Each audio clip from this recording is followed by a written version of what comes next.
Bonjour, je suis Gaëlle, responsable de l'équipe périscolaire au sein de l'école La Maison des Enfants et je suis aussi maman d'une petite fille de 4 ans.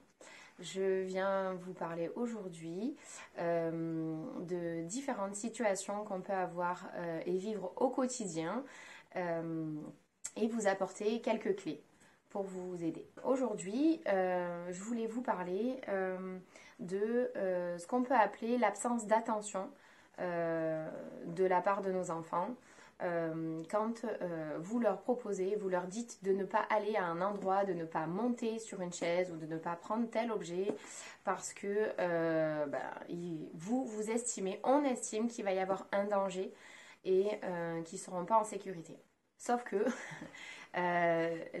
souvent, la plupart du temps, les enfants le font quand même. Tout ça parce qu'ils ont envie d'expérimenter et d'apprendre par eux-mêmes.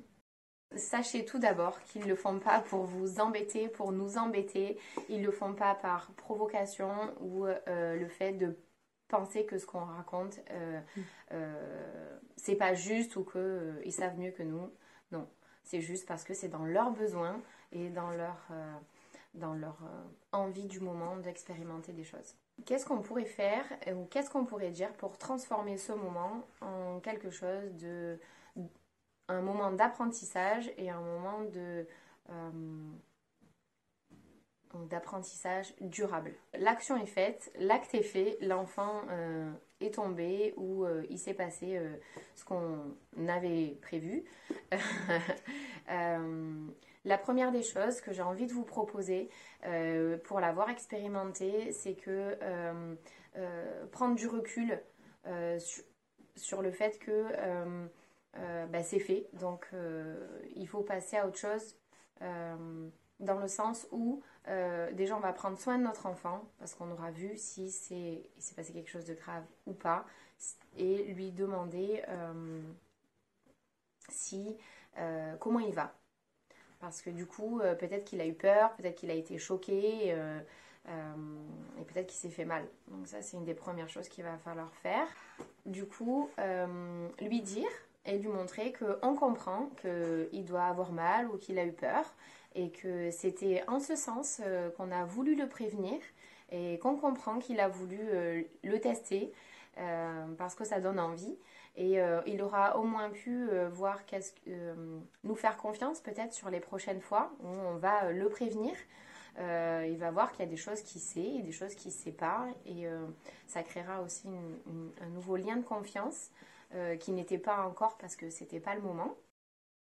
Vous pouvez aussi dire des phrases comme du coup, maintenant que tu as vu ce que ça pouvait faire, peut-être que tu pourras essayer d'y penser la prochaine fois. Parce que bien sûr, quand on s'est fait mal ou qu'on a eu peur, on s'en rappelle. Ça, c'est une autre chose.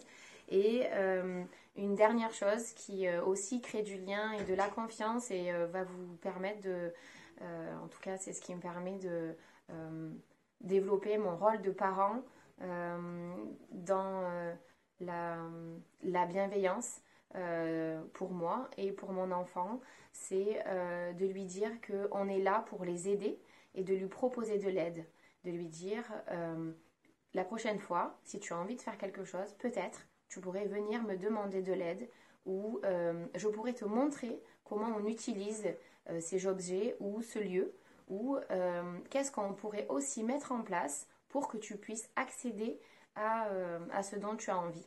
Si c'est le moment, bien sûr, parce que bon, vous restez quand même l'adulte et il y a des choses que vous savez que ce n'est pas encore le moment.